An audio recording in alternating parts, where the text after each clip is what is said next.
buenas tardes a todas y a todos. El día de hoy estoy muy contento por estar el día de hoy con unas magníficas ponentes, un magnífico ponente en la mesa de análisis sobre el derecho al voto de las personas en prisión preventiva, en particular de la sentencia sub JDC 352 diagonal 2018.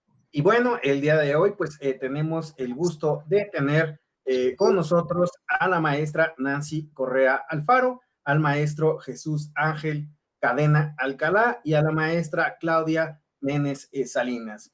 Pues permítanme, por favor, comentarles cuál es la dinámica de esta mesa. Pues en un primer momento tendrán una participación hasta por 20 minutos. Yo cuando observe que ya van por ahí de 17 minutos, pues le sacaré esta tarjetita roja, ¿ok? Y pues bueno, estarán en sabido que pues está por concluir el periodo. Posteriormente tendremos algunas preguntas detonantes de las cuales pues le rogaría pues pudieran ya sea responder algunos de ustedes o quien así lo considere pertinente. Y finalmente tendremos una última reflexión final para cerrar la mesa el día de hoy. Y bueno, estando las reglas claras de la mesa, pues presentaría en un primer momento la semblanza curricular de la maestra Nancy Correa Alfaro, quien iniciará el día de hoy. Pues bien, la maestra Nancy Correa es licenciada en Derecho, especialista en Derecho Constitucional y maestra en Derecho por la Universidad Nacional Autónoma de México. Cuenta con el máster La Protección Constitucional en el Sistema Interamericano de los Derechos Fundamentales por la Universidad Complutense de Madrid y la UNAM. Ha trabajado en el Instituto de Investigaciones Jurídicas, también de la máxima casa de estudios, en el Instituto Nacional de Transparencia, Acceso a la Información y Protección de Datos Personales, INAI, y en la Secretaría de Energía del Gobierno Federal. Finalmente, cabe señalar que actualmente es secretaria de estudio y cuenta en la ponencia del magistrado Felipe de la Mata Pizaña en el Tribunal Electoral del Poder Judicial de la Federación. Y pues bueno, maestra, le agradecemos por favor, inicie y damos conteo a sus 20 minutos de participación. Le agradezco. Muchas gracias, Alex. Gracias a la Escuela Judicial Electoral por su invitación y los espacios que abren también a quienes apoyamos en lo jurisdiccional, a los magistrados, a las magistradas de la Sala Superior. Y bueno, pues este evento nos convoca a hablar de una sentencia que ha sido pues ampliamente reconocida incluso a nivel internacional, este juicio ciudadano 352 del 2018, pero que se resolvió hasta el 20 de febrero de 2019. No fue un caso sencillo, imagínense, tardó pues no el año, pero sí al menos ya no pudo, digamos, garantizarse el derecho de estos ciudadanos que promovieron el juicio, ya no pudieron votar para las elecciones que ellos pretendían que eran las del 2018. Recordamos que, pues, 2018 tuvimos igual elecciones a nivel federal, estatal, pero pues entre ellas se renovó la presidencia de la República. Entonces, ellos querían participar precisamente para esa elección. ¿Y quiénes eran ellos? Bien, ellos eran indígenas, tzotziles en Chiapas, presos desde el 2002 en este penal, estaba leyendo, es el Amate. Desde el 2002, ya desde ahí algo nos debe llamar la atención, algo nos debe ya prender foco. ¿Por qué? Porque no habían recibido sentencia. Entonces su situación al momento en que ellos promueven el juicio, pues era en realidad de personas inocentes. Si no has recibido sentencia, pues tienes derecho a que se presuma tu inocencia. Eso es lo que nos dice pues nuestra Constitución. No solamente es la Constitución, también los tratados internacionales suscritos por el Estado mexicano. Entonces, parecería que si eres inocente y entonces pues por una situación, digamos, ajena a ti, no has recibido sentencia, ¿por qué no puedes participar en las decisiones políticas de tu país? Esa es una pregunta, incluso suena lógica, pero pues al día de hoy no pueden votar. digamos, ya ahora más adelante discutiremos eso, pero al día de hoy no hemos podido concretar ese derecho para, les digo, quienes no han recibido sentencia, que ojo, les digo, eso ya de por sí es una violación grave a sus derechos humanos, ¿eh?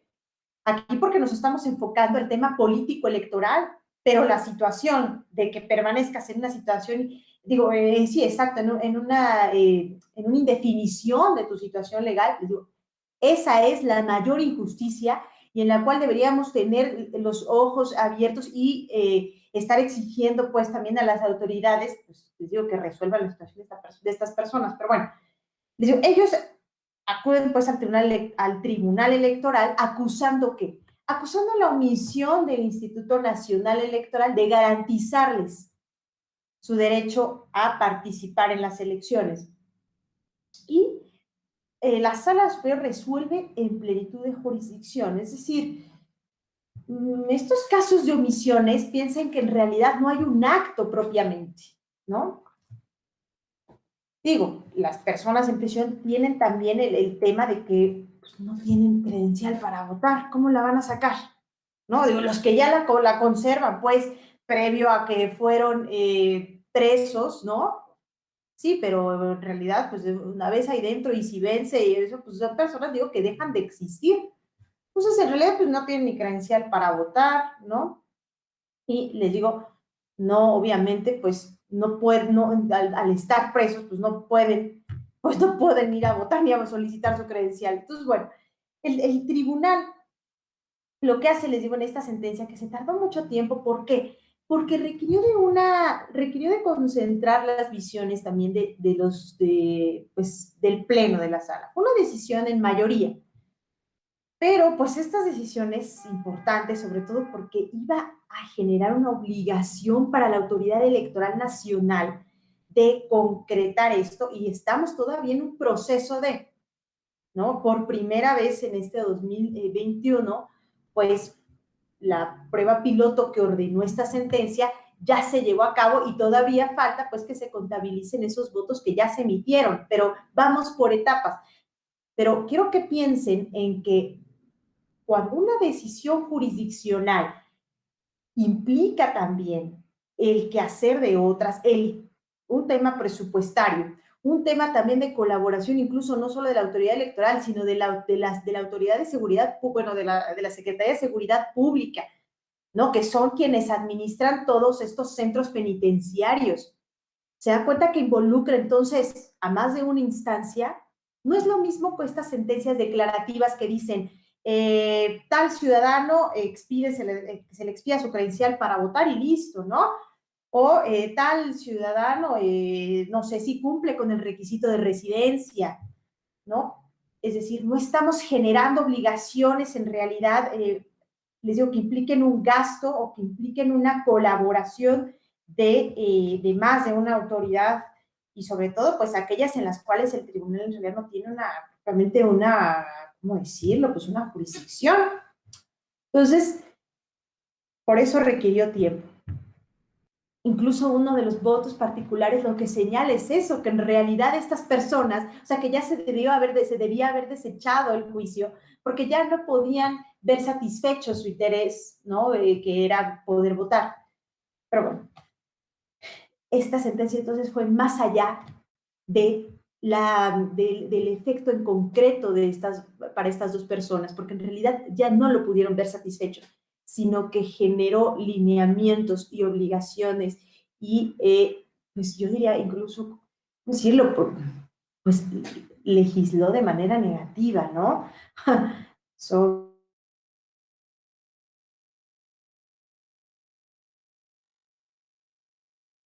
¿Cuáles eran los obstáculos de esto? ¿O por qué bueno, no había llegado un juicio así antes, ojo, había llegado juicios a la sala superior respecto de personas que pues querían votar, pero estaban libres, ojo, con estas penas, con estas sanciones sustitutas, ¿no? Donde pues, puedes pues, estar en libertad cumpliendo una condena, pero no de personas en prisión. Esta vez fue la primera en la que la sala superior se pronunció.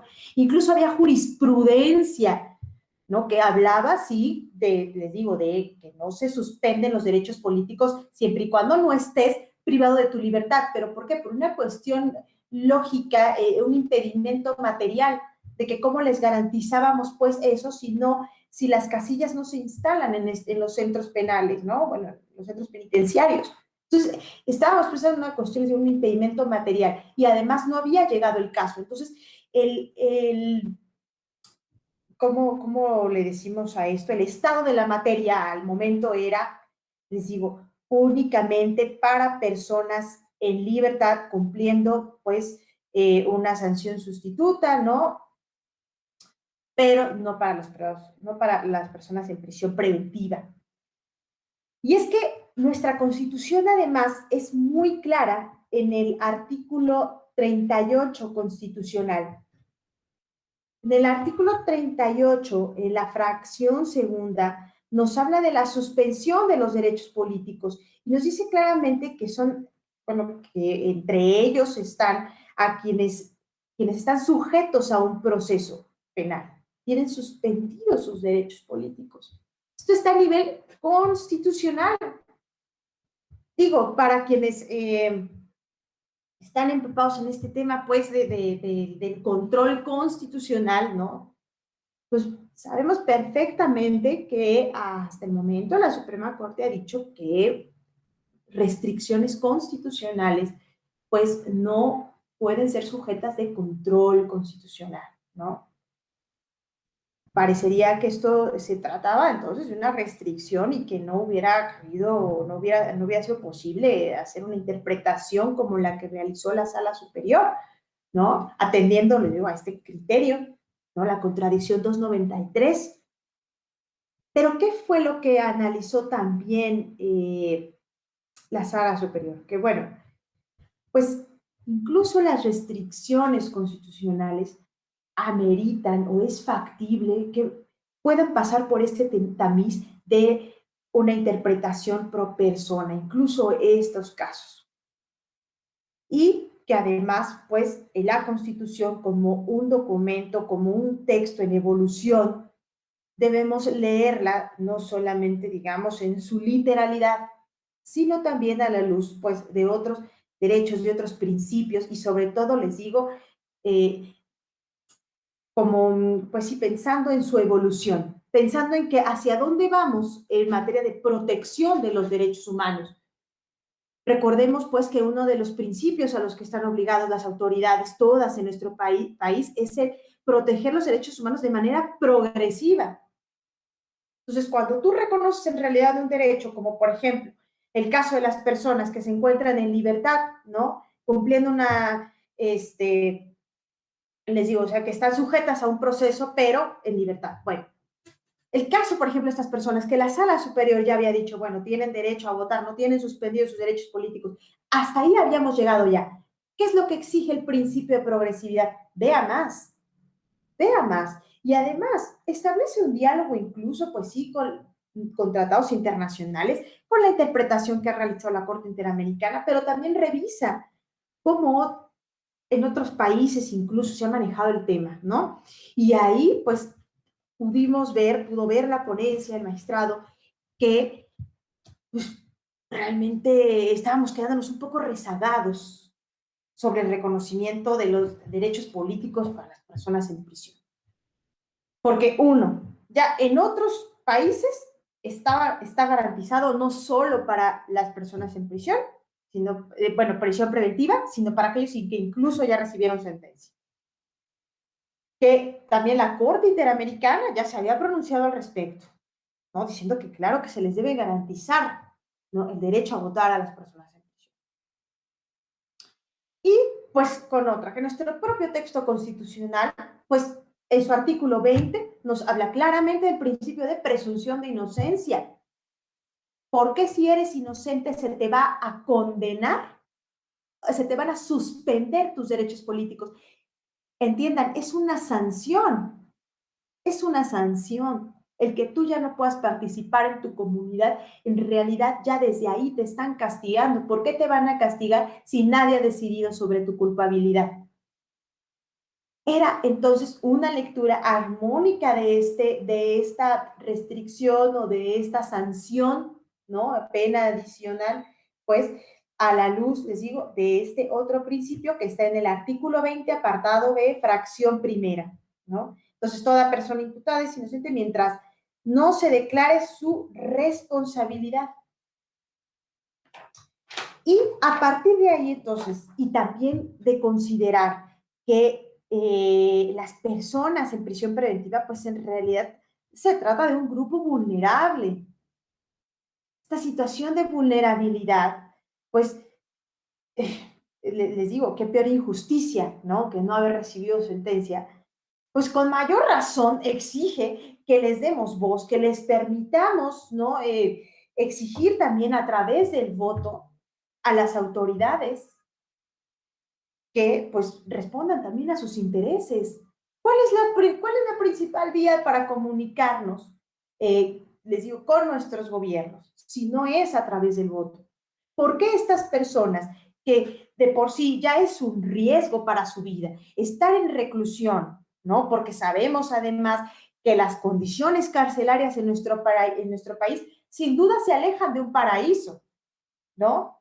O al contrario, viene, no es, ojalá, ¿verdad? Porque así lo dice la Constitución, no siempre es un lugar para lograr la reinserción social, al contrario, puede ser que ahí pierdas la vida.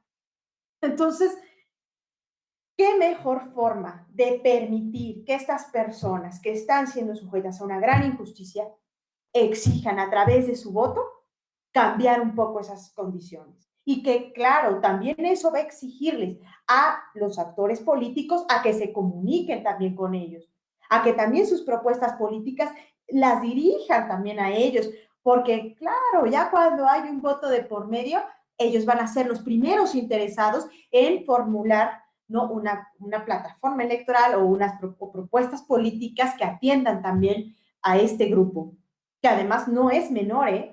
Pero al momento de la sentencia ni siquiera sabíamos pues de qué población, de qué universo estábamos hablando.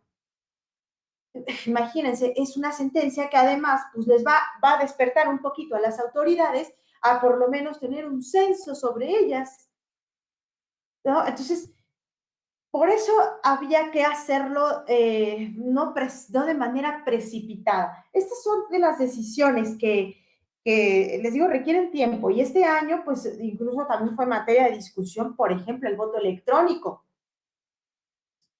¿Se puede o no, se podía o no hacer el voto electrónico ya para esta elección? No, no, bueno, se dijo, a ver, esperen, porque hay acciones que el INE tiene que realizar. Y fíjense, para el cumplimiento de esta sentencia, esto fue en 2019, estamos hablando que en 2021 el INE emite su modelo de operación, pero para llegar a este modelo de operación, esta prueba piloto, pues sin duda tuvo que primero entrar en diálogo, ¿no? Y entrar en comunicación, les digo, con las autoridades de Seguridad Pública, la Secretaría de Seguridad y Protección Ciudadana, ¿no? Con los directores de los penales, ¿no? Entonces, de estos centros federales de readaptación social, entonces digo, no es algo sencillo, pero me parece que la decisión sin duda marca un antes y un después en los derechos políticos de estas personas. Miren, este caso a mí me recuerda mucho a otro tema que también fue muy interesante este año, que fue el tema de los migrantes. A ver, ellos en la actualidad podían votar para presidente y senador, pero no podían ser electos. Y es que eso es una cuestión de exclusión. ¿Por qué razón los estamos excluyendo?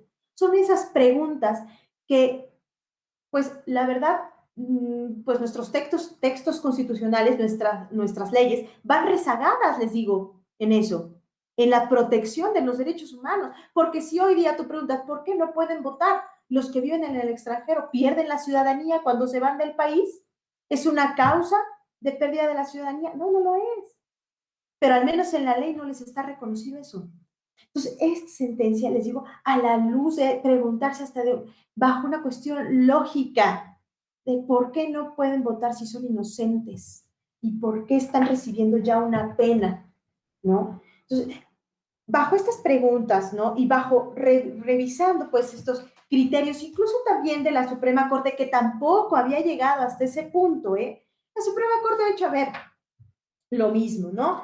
La suspensión de los derechos, pues, en tanto estés privado de tu libertad, pues sí, pero sí había dado claves, o al menos hay palabras, digamos, de criterios de la Suprema Corte que retoma la sentencia y que nos hablan de esto, ¿no? De que la Constitución debe leerse a la luz del derecho de votar y además como un texto entonces en evolución. Pero, les digo, esto es en realidad novedoso.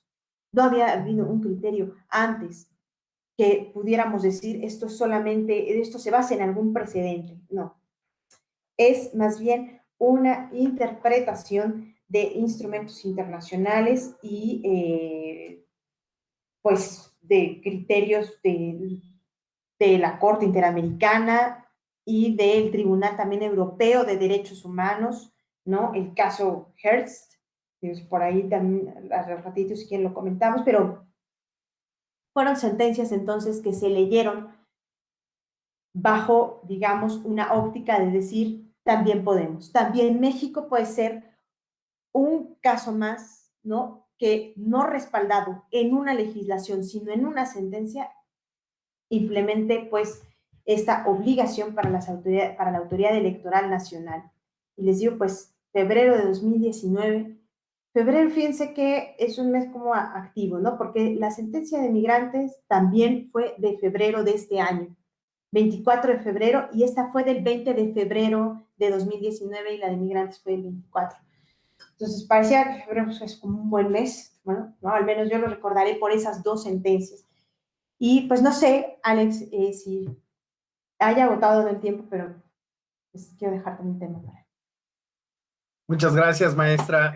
Ha sido muy interesante su participación, sobre todo por esta parte de señalar que pese a la reforma del sistema penal acusatorio y todas las novedades que trajo esta reforma, pues los grupos o las personas que están en prisión preventiva, pues no dejan de ser un grupo vulnerable, ¿no? Al cual no se le reconocen muchísimos derechos.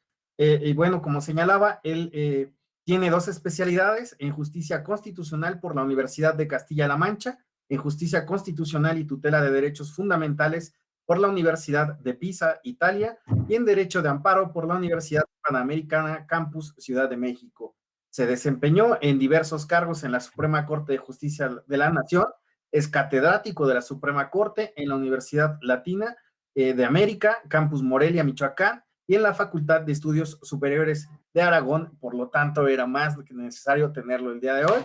Y bueno, ha impartido diversas conferencias sobre temas de derechos humanos y derecho constitucional en universidades nacionales y extranjeras. También tiene publicaciones sobre temas de derecho constitucional y amparo,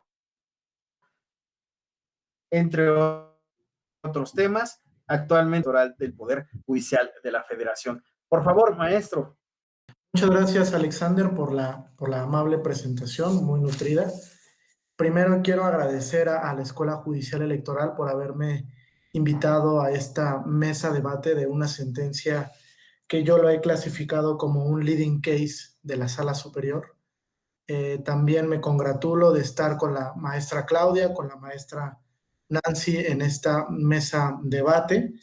Espero no ser reiterativo de algunos temas, felicitar nada más a la Escuela por esta colaboración con la Facultad de Estudios Superiores de Aragón, que me parece muy importante.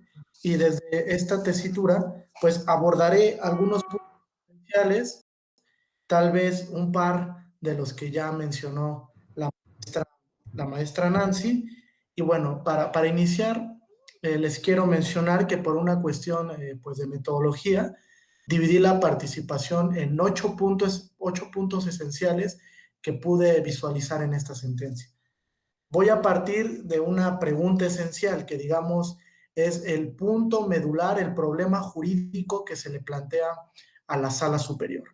Y esta es más o menos así. ¿Existe una vulneración del derecho a votar de los actores por no permitirles ejercerlo cuando se encuentran en prisión preventiva sin tener una sentencia ejecutoria o una sentencia de condena. Ese es el problema jurídico que se le plantea a la Sala Superior y que va desenvolviendo a partir de estos 8 tópicos. El primero que me parece muy importante es que hace un análisis sobre la repercusión de la suspensión prevista en el artículo 38, fracción segunda de la Constitución General. Esta suspensión de los derechos políticos para las personas que están sujetas a un proceso materialmente tiene la consecuencia de convertirse en una restricción absoluta, de carácter temporal, desde luego, porque una vez que esta persona pues cumpla la condena, pues ejercitará todos sus derechos fundamentales en las mismas condiciones que otro ciudadano. Bajo esta tesitura, el efecto que provoca la suspensión en la vida de estas personas es que restringe absolutamente el derecho fundamental a votar.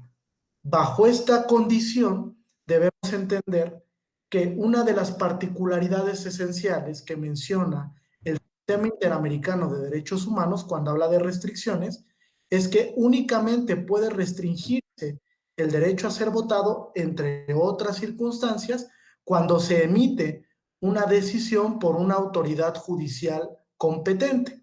Es decir, que esa autoridad jurisdiccional te restringe el derecho en virtud de que cometiste algún acto que la ley establece como delito, por establecer alguno de los supuestos, y que bajo esta perspectiva, cuando le hemos dado una lectura en sede nacional, pues entiende, por ejemplo, para el derecho a ser votado, que pierdes el requisito de elegibilidad de modo honesto de vivir. Entonces, bajo estas circunstancias debemos entender que se mueven las restricciones tanto para el derecho a votar como para el derecho a ser votado. Y ayer la Sala Superior resuelve un caso de estas mismas circunstancias, una restricción que establece el Instituto Nacional Electoral, que interpreta que no se cumple con el derecho, no se cumple con el requisito de elegibilidad de modo honesto de vivir y retira una candidatura. ¿Qué es lo que resuelve Sala Superior? Que el INE como autoridad administrativa no lo puede hacer, que el único facultado será una autoridad jurisdiccional que a través de una sentencia establezca que precisamente se pierde ese principio de elegibilidad y por lo tanto no puedes ser elegible dentro de un proceso. Me parece que es muy importante establecer esto. Materialmente, la suspensión prevista en el artículo 38 se convierte en una restricción absoluta de manera temporal.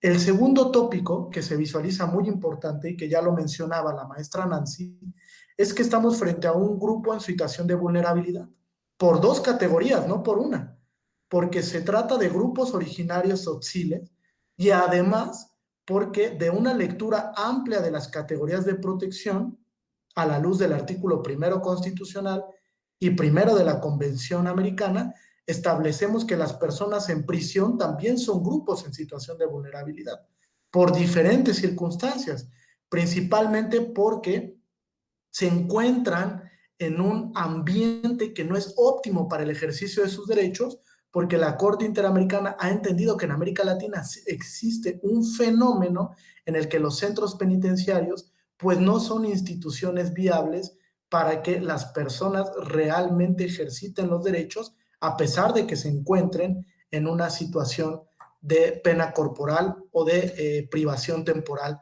de su libertad personal. Entonces entra en una doble categoría de protección que es visualizada de manera plena por la Sala Superior y establece entonces que hay que darle otra interpretación, una interpretación un poco más extensiva para proteger estos derechos que históricamente, estos grupos, perdón, que históricamente se han encontrado en una desventaja social, como lo son tanto los pueblos originarios como las personas privadas de su libertad.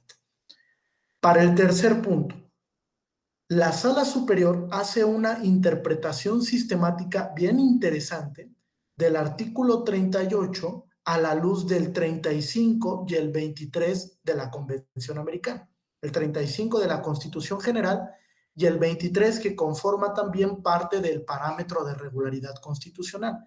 Y para esta interpretación visualiza cuál es el estatus en el que se encuentra realmente una persona en prisión preventiva. y si ese estatus de prisión preventiva realmente encuadra en el supuesto de suspensión de sus derechos en términos del artículo 38, fracción segunda. ¿Cuál es a grandes rasgos la conclusión a la que arriba la sala superior? Que el hecho de que te encuentres en prisión preventiva sin una sentencia condenatoria o una sentencia ejecutoriada no encuadra en el supuesto del artículo 38 para suspender tu derecho a votar, puesto que no se puede leer este artículo de manera aislada. Este artículo siempre se tiene que leer de manera conjunta con el artículo 35 y a su vez con el artículo tanto 23.1 como 23.2 de la Convención. Este último muy importante, porque además de que establece los dos grandes rubros del derecho político a votar y ser votado, sí establece muy puntualmente, digamos, taxativamente cuáles son los supuestos de restricción. Y entonces este supuesto de estar en prisión preventiva sin sentencia no encuadra en el supuesto de restricción. No te pueden restringir de manera absoluta tu derecho a votar cuando no lo ha decidido así el órgano jurisdiccional que está llevando el caso. Entonces me parece que esta interpretación sistemática es muy importante para visualizar que el derecho a votar tiene una importancia fundamental en el sistema democrático. ¿Por qué es fundamental? Porque no únicamente representa un derecho fundamental de manera de naturaleza político-electoral, sino que también representa una posibilidad, una oportunidad, como decía la maestra Nancy. ¿Una oportunidad para qué? Para entrar en el debate público. Cualquier ciudadano puede entrar en el debate público en el momento en el que elige a las autoridades, en el que vota por esos cargos públicos. Desde luego que las personas que se encuentren privadas en libertad, pues también deben de gozar entrar en ese debate público por una sola circunstancia. Son ciudadanos que eventualmente van a resentir una repercusión por las autoridades que se elijan, porque esas autoridades van a decidir no solo el rumbo del país, sino van a decidir el contenido de la Constitución, van a decidir el contenido de los derechos fundamentales, van a decidir las condiciones en las que se encuentran los centros penitenciarios, entre otras circunstancias. Entonces me parece muy importante establecer que este derecho a votar tiene una doble repercusión o una doble naturaleza. Tanto constituye un derecho fundamental como constituye una oportunidad para participar en el debate público. Y esto lo dijo la Corte Interamericana desde el caso Yatama, que es el leading case que más ha ocupado la Sala Superior dentro de este diálogo jurisprudencial recurrente que realiza con el sistema interamericano de derechos humanos. Para el quinto punto, quiero resaltar que la Sala Superior dialoga con la Suprema Corte de Justicia de la Nación y con un par de precedentes que, sin encuadrar en el caso en concreto que se estaba discutiendo, pues sirven para la reflexión y la argumentación en torno a cómo efectivizar el derecho a votar de las personas en prisión preventiva.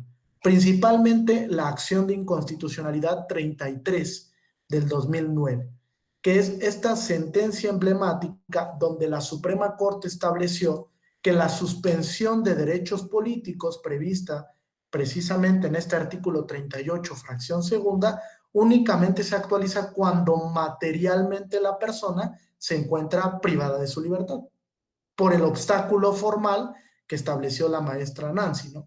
¿Cómo es que vamos a implementar un sistema de votación dentro de los centros penitenciarios? Nunca lo hemos hecho, entonces hay una imposibilidad formal para poder establecerlo.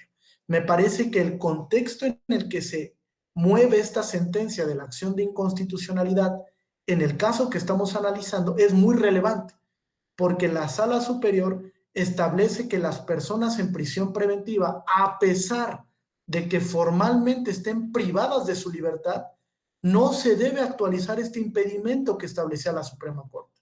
Este impedimento por el simple hecho, por el solo hecho, de que no existan condiciones en la ley para implementar un sistema de votación dentro de los centros penitenciarios. Me parece que eso sería una lectura incorrecta, tanto del principio de presunción de inocencia como del contenido del artículo 35. No hay que olvidar que existe una obligación de todas las autoridades electorales de velar por este derecho a votar en cualquier circunstancia. Inclusive sabemos que existen condiciones para implementar casillas especiales en lugares donde la gente puede ejercer el voto a pesar de que no esté dentro de la comunidad, casillas extraordinarias que se pueden ubicar en un lugar muy lejano que imposibilite al instituto a, digamos, trasladarse de manera sencilla y que buscan acercar a la ciudadanía el derecho a que ejerza esta oportunidad de entrar en el debate público. Y entonces, ¿por qué no hacerlo dentro de los centros penitenciarios? Me parece que el hecho de que la ley no lo prevea no puede ser un obstáculo formal para poderlo implementar. Y esto es lo que dice parte de la Sala Superior. Este criterio de la acción de inconstitucionalidad no encuadra en el supuesto que estamos debatiendo porque, digamos, nos encontramos bajo el análisis del principio de presunción de inocencia, que, digamos, tiene una valorización mayor, incluso frente a la, digamos, imposibilidad material que puede existir para implementar este tipo de casillas dentro de los centros penitenciarios. Entonces, el valor que le asigna al principio de presunción de inocencia, en este caso, es preponderante. En el sexto punto, y esto lo voy a relacionar ya con el principio de presunción de inocencia, la Sala Superior hace una interpretación progresiva, evolutiva y gradual del derecho a votar y su relación con las personas en prisión preventiva. Y esto lo hace a partir del principio de presunción de inocencia como regla de trato procesal. Recordemos que tiene tres grandes vertientes: como estándar de prueba, como regla probatoria y como regla de trato. La importancia de la regla de trato es fundamental para esta sentencia, porque establece que una persona que está sujeta en un proceso siempre se tiene que presumir inocente hasta en tanto no se emita una decisión judicial debidamente fundada y motivada que establezca que realmente tuvo la participación en ese hecho que la ley señala como delito. Entonces, la interpretación progresiva que hace la Sala Superior del artículo 35, del artículo 8 del pacto internacional, del artículo, 25 del Pacto Internacional de Derechos Civiles y Políticos y de los artículos 8 y 23 de la Convención Americana, resultan fundamentales para establecer que este tipo de interpretación, dice el profesor Ricardo Guastini, da en el punto del por qué los derechos fundamentales se tienen que entender contextualmente.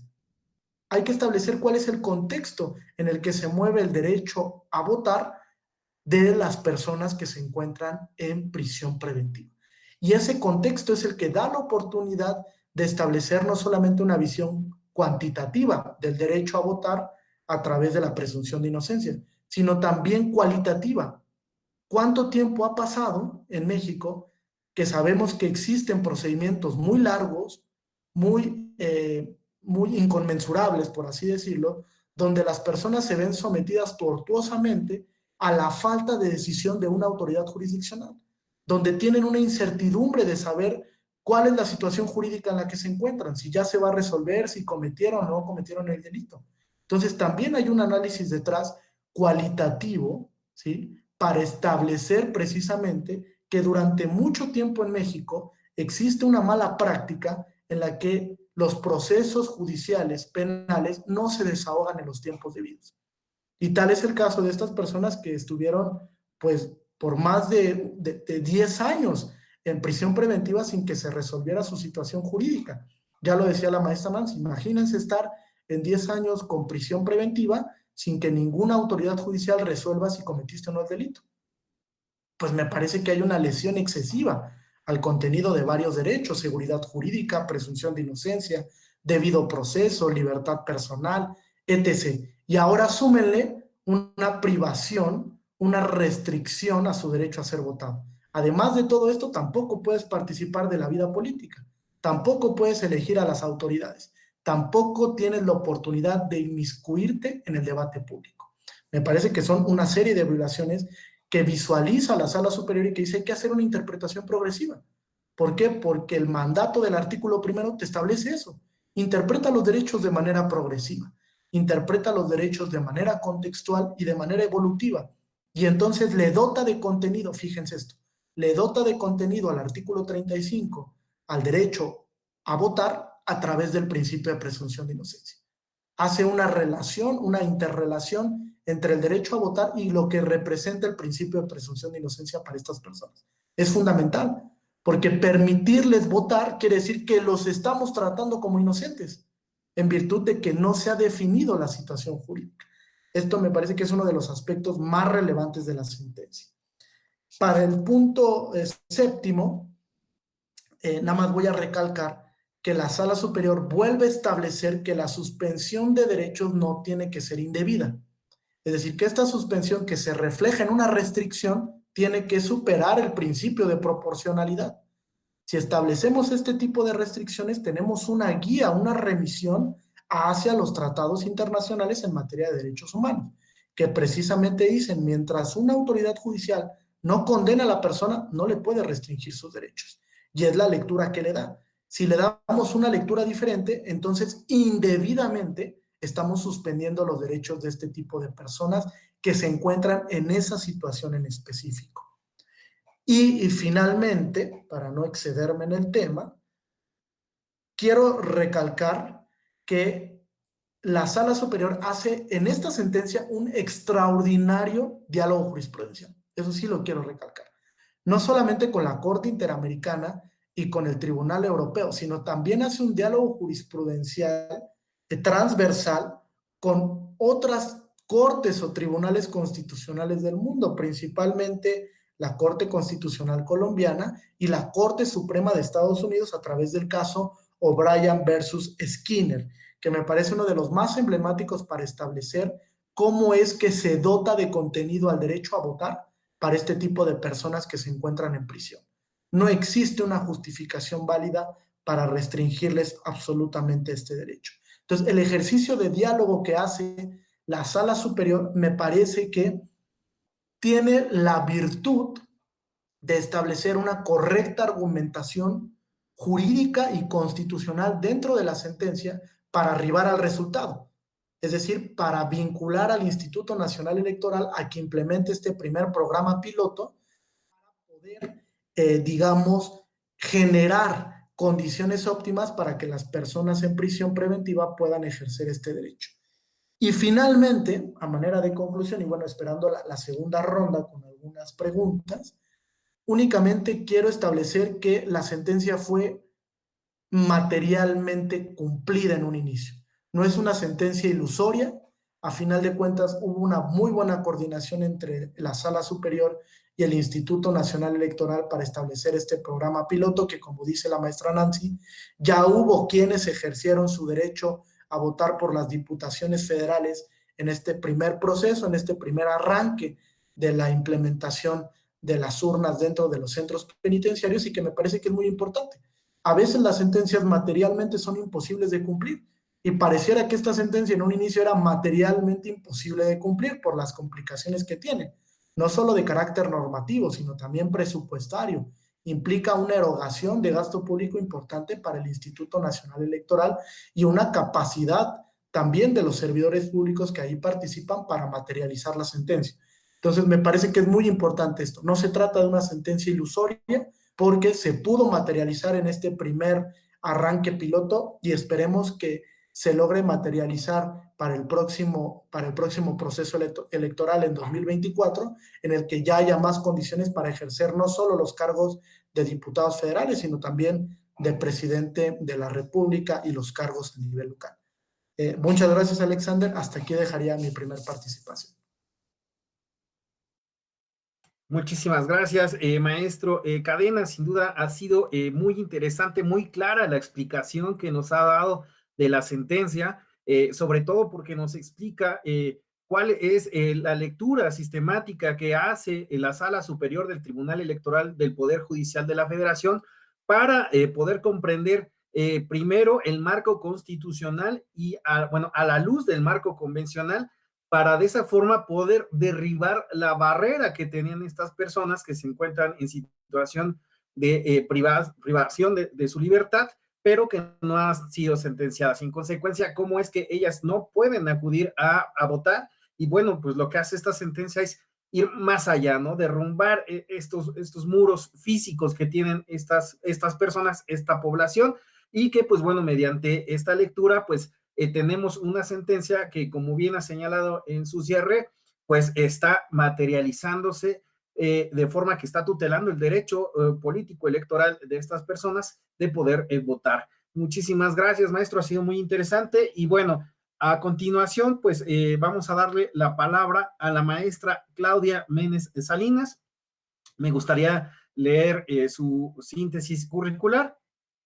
Ella es licenciada en Pedagogía en la Facultad de Filosofía y Letras de la Universidad Nacional Autónoma de México, licenciada y maestra en Derecho por la Facultad de Estudios Superiores Aragón de la máxima casa de estudios, la UNAM, doctora en Educación por el Centro de Estudios Superiores en Educación, con una investigación sobre la educación superior en el contexto carcelario.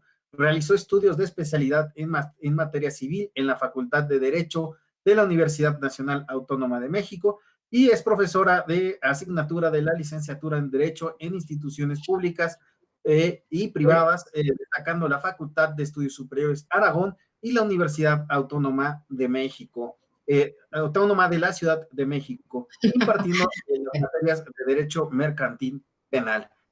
Y bueno, por favor, maestra Claudia, le agradecemos estar y contar con usted el día de hoy. A continuación, muchas gracias. Ok, buena tarde. Agradeciendo, por supuesto, a la Escuela Judicial Electoral por la invitación, la coordinación con la Facultad de Estudios Superiores Aragón y poder, obviamente, contribuir al tema, sobre todo, rescatar la parte del contexto carcelario y bueno, tocando otros tópicos que ya recorrió la maestra Nancy, el maestro Jesús. Según yo, se está compartiendo algo ahí, una presentación. Entonces, nada más para irme guiando en algunas cosas y no repetir, obviamente, algunas cosas, que todo tiene un enfoque, por supuesto, distinto. Cada vez que leo mi currícula me doy cuenta que cada vez es más multidisciplinaria. Entonces, partiendo de las preguntas que comentaba la maestra y, bueno, los que me antecedieron, obviamente, en esta exposición, que son, por supuesto, los que tienen un poco más de experiencia en el análisis constitucional de la sentencia, podemos, obviamente, precisar que, por supuesto, que es un precedente judicial significativo y que tiene muchos efectos, en especial el legislativo, pero pues también con otros actores sociales que considero y sobre todo confirmo en lo que escucho, que siguen obviamente siendo a lo mejor no visibles, pero también la sentencia permite que se logre eso. Sin embargo, por el proyecto, por la primera etapa de la implementación, pues obviamente se van a ver reflejados otras cosas que ya no tienen que ver tanto con el derecho al voto. En concreto, en la pregunta inicial de esta sesión, el de por qué no pueden participar, yo creo que ya se ve rebasado en el caso de el derecho al voto y en el segundo que decía el maestro de por qué no se puede implementar o no se puede implementar el proyecto. A través de estos minutos, pues literal me voy a enfocar en esta parte de la implementación y no hacer algunas repeticiones. En el caso de pues, el contexto, que el contexto lo es todo, lo rescato de lo que decía también el maestro. El contexto carcelario, por su complejidad, por su opacidad, por su falta de transparencia, por la falta obviamente de visibilización respecto a sus sujetos, tanto autoridades penitenciarias, población, familia y otras muchas autoridades administrativas, todo en general con representación social de la cárcel y todo lo que se pueda derivar de ello, tiene en su esencia una compleja no solamente percepción, sino análisis, y cuando se pretenden llevar a cabo políticas públicas, pues es un relajo. Entonces voy a tratar de hacerlo muy evidente y pues es así que recolectando los datos que se investigaron en estos días, en 2018, que obviamente se hace la solicitud respecto a 2 personas de la comunidad Todo se genera en Chiapas, no voy a repetir todo lo del contexto. Se emite la sentencia de 2019, reconociendo, por supuesto, el derecho a voto a personas privadas de su libertad, siempre y cuando estén en prisión preventiva. Lo que nos lleva a este año 2021 y en medio de una pandemia, porque también hay que recordar eso, el INE implementa o tiene esta facultad y también mandamiento de implementar el programa para garantizar ese derecho a voto. Yo aquí lo que rescato es que, por supuesto, que se hace un reconocimiento de un derecho ciudadano dentro del catálogo, obviamente, de derechos humanos, pues también se ve ese reconocimiento. Yo creo que ahora la controversia está un poco rebasada ya al reconocimiento del derecho. El reconocimiento del derecho ya se logró. 2019 fue la fecha, pues sí, de emblemática, de reconocimiento, de aplauso, por supuesto, a las autoridades judiciales para hacer el reconocimiento del voto, que por muchos años se buscó y se luchó.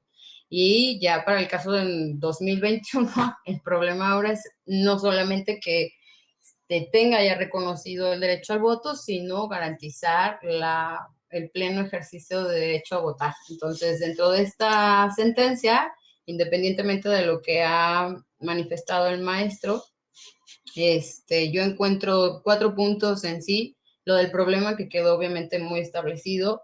Sin embargo, independientemente de que la pregunta eje era lo de si se vulneraba el derecho a votar o no, encuentro también que el problema está en que por muchos años la autoridad administrativa, en el caso concreto del INE, pues no tenía los mecanismos y todavía no tiene los mecanismos idóneos o eficaces también para garantizar este derecho al voto. Entonces, pues problema 1 tal vez se podría decir que ha sido cubierto. Sin embargo, el problema número 2, pues ahorita vamos a ver algunos obstáculos que hay que ir considerando. Rescato lo de las violaciones que alegaron en su momento los 2 solicitantes, que pues sí hay que hacer énfasis que no solamente fueron más de 10 años privados de su libertad sin sentencia, en concreto fueron 15 años sin tener una sentencia, independientemente de la imputación de delitos, 15 años sin sentencia, y que no solamente se encuentran estas personas en esa situación, sino que tenemos, ahorita que decía la maestra Nancy, el problema de la estadística y de algunas cifras en esta hermosa presentación. Ahorita veremos algunas. El problema es que como ellos, pues hay 90,000 personas que se encuentran en esa situación. Entonces, no es un universo pequeño si estamos considerando el padrón electoral. Entonces, dentro de las muchas violaciones que se alegaron, resalto estas 3, de que se les retira la credencial del INE.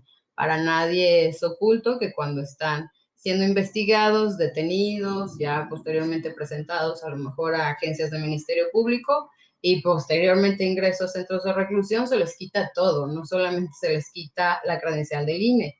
El segundo es que no hay sentencia condenatoria y el tercero serían que la omisión por parte de la autoridad administrativa de dictar los mecanismos para ejercer su derecho a votar.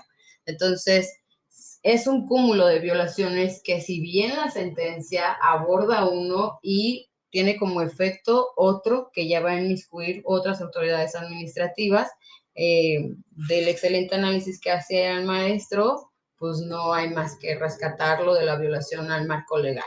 Artículo primero, sobre todo voy a hacer énfasis en este principio de progresividad, artículo 35 para lo de el derecho al voto y la suspensión, correlacionado con el principio de la presunción de inocencia.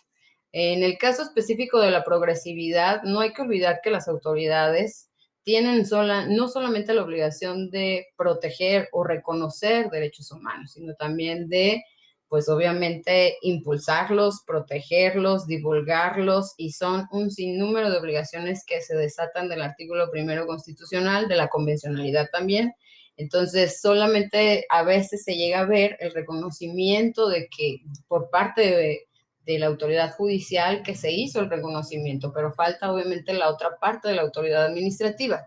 En ese sentido es que en la resolución pues se les reconoce este derecho de que sí, pueden votar, por supuesto, ahí está, en el derecho objetivo, y le faculta al INE, no solamente le faculta, le manda, le encarga, está completamente robustecido de implementar el modelo de operación, cosa que no es fácil. En el caso de la investigación o en las líneas de investigación que he podido realizar, muchas se han llevado a cabo bajo el contexto carcelario.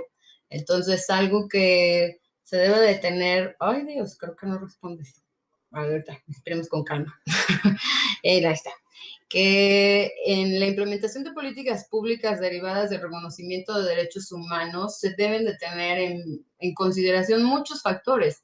Y en el caso específico del INE, pues toma en consideración para la implementación del proyecto pues un diagnóstico previo, y dentro de este diagnóstico yo quiero pensar que salieron las cifras de los datos duros sobre la población penitenciaria, para poder obviamente marcar el universo que pudiera optar por ejercer su derecho a voto, que es lo que decían en la primera intervención. Hubo obviamente censos, que ahí empezamos con estas cosas oscuras en la parte de la evaluación y análisis de datos. Por supuesto que habrá resultados finales el 6 de junio, yo espero que Alina los pueda comunicar, pero dentro de este universo de personas, pues encontramos 2.699 personas posibles dentro del padrón, elegibles tal vez para votar. Si tomamos en consideración que hay 90,000 personas en este momento en situación de prisión preventiva, pero en el caso de nivel federal, sí, estaba viendo las cifras hace rato, 90,000 personas sin situaciones en donde ya tengan obviamente una resolución. En el caso de estas 2.699, que no pierdan de vista que estamos hablando de un universo de 90,000, se fueron haciendo filtros. 2.699 personas con intención de voto o que al menos se podía considerar podían ejercer este derecho a votar. Se hizo formalmente la solicitud de 2.200 personas y pues por supuesto que se tuvo que hacer una revisión en el padrón para llegar obviamente a la lista nominal. De esta revisión de las 2.200 solicitudes no pasan el filtro, todavía no se tienen claros los criterios que se eligieron para llegar a la lista nominal. Hasta donde se tiene ahorita registro es porque no tenían credencial de elector, porque no estaban en el padrón electoral antes de la detención. Entonces, de estos filtros, acabamos con un resultado, con un universo de 949 personas en la lista definitiva, de 90,000.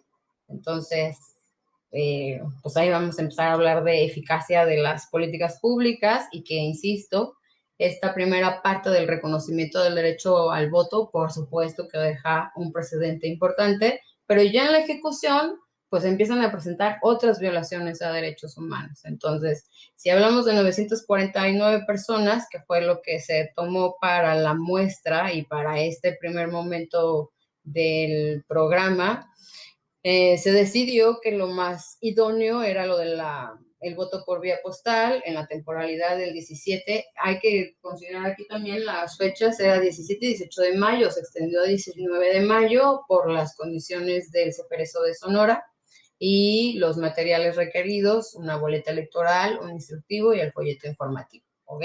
Eso nada más era para hacer cuando hacen investigación, pues obviamente tenemos que considerar esta parte de los insumos necesarios. Ya para elegir la población, se eligieron 5 CEPERESOs de las 5 circunscripciones de la República, un femenil, 4 varoniles, y dentro de esta población femenil varoniles, el único centro federal femenil de Morelos, los otros 4 varoniles, se tiene considerada a la comunidad indígena precisamente para darle cabida a lo de la resolución de que se hiciera con perspectiva de género e interculturalidad. Entonces, siempre que estoy enseñando en mis clases de licenciatura, siempre les hago que recuerden que México son muchos Méxicos, el México del norte, el México del centro y el México del sur. No es lo mismo la condición carcelaria de Chiapas que la condición carcelaria del norte. Ni siquiera el clima es igual. Entonces, por supuesto que la población, si bien es del sexo femenino, del sexo masculino, hay muchísima población en el caso del sureste, pues que ni siquiera saben hablar español o no es su lengua nativa. Entonces, se consideró en la sentencia a la comunidad indígena por el antecedente y el contexto de la solicitud del derecho al voto. Pero ya en su ejecución, pues tampoco los van a considerar tal cual y insisto, van a empezarse a violentar otros derechos humanos. Respecto a las autoridades penitenciarias, la autoridad electoral se tiene que colaborar, comunicar con el órgano administrativo desconcentrado, prevención y readaptación social, dependiente de la Secretaría de Gobernación, que he de decir, no es cosa fácil tratar con autoridades penitenciarias, el contexto carcelario. Dentro de las investigaciones que tenemos desde Argentina, que llegan obviamente en derecho comparado, hay mucha experiencia narrada en América Latina. En México casi no hay investigación al respecto, pero siempre se maneja una falta de transparencia, no solamente en datos duros, sino también en condiciones del confinamiento. Por supuesto que la Comisión Nacional de Derechos Humanos, dentro de sus reportes, dentro de sus recomendaciones, dan un panorama, pero el centro carcelario en realidad se vive, se ve, se siente.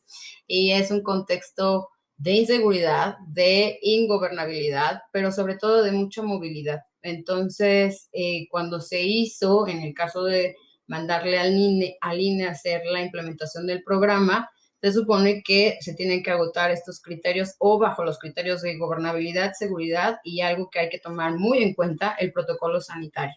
La población penitenciaria, a diferencia de la población, voy a tomar este nombre de población civil, libre, pues no ha sido considerada dentro de la política de salud sobre la vacunación, sobre atención médica. Entonces, no hay que olvidar que están en confinamiento y pues obviamente no es un momento idóneo en la que la población penitenciaria esté en todas las condiciones mentales y físicas para poder emitir un voto informado, decidido, libre y con todas las condiciones que se pueda hacer en libertad. Entonces también las cuestiones de seguridad se consideran bastante porque los centros federales tienen un tipo de población pues confinado personas que cometen delitos que le dicen en el nivel cultural de alto impacto. Para el caso del Código Nacional de Procedimientos Penales, pues de prisión oficiosa.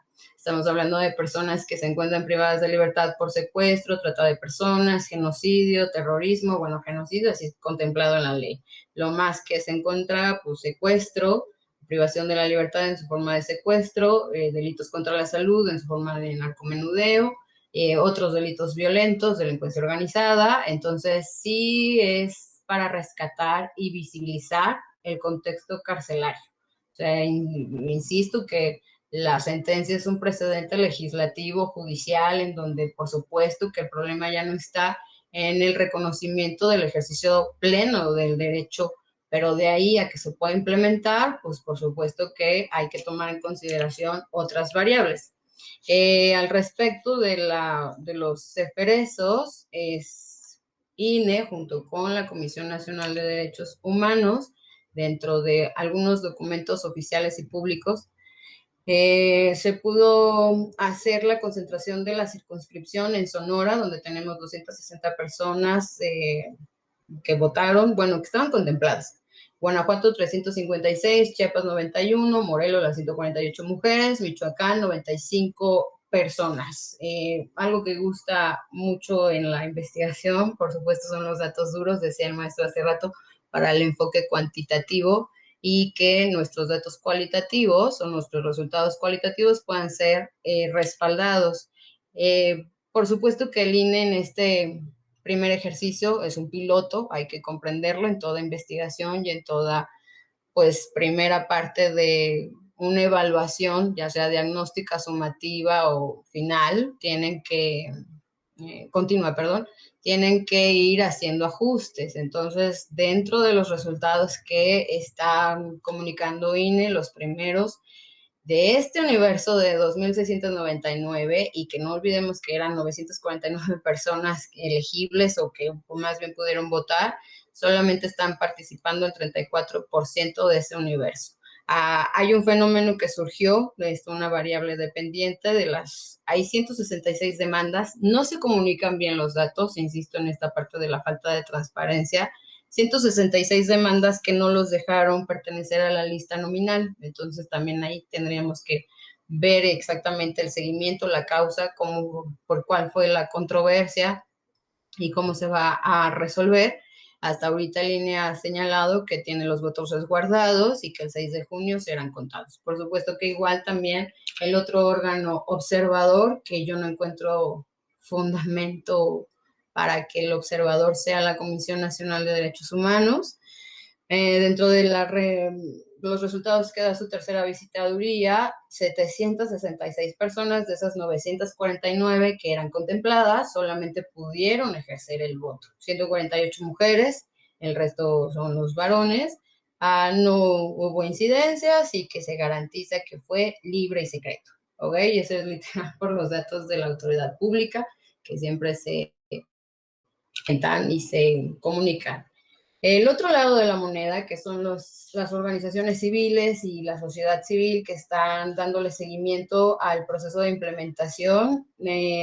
Tenemos aquí, por ejemplo, los datos que comunica en la organización civil Libres para Elegir, que forman parte de la Asociación Civil de Documenta. Todos los datos los pueden encontrar también en su sitio.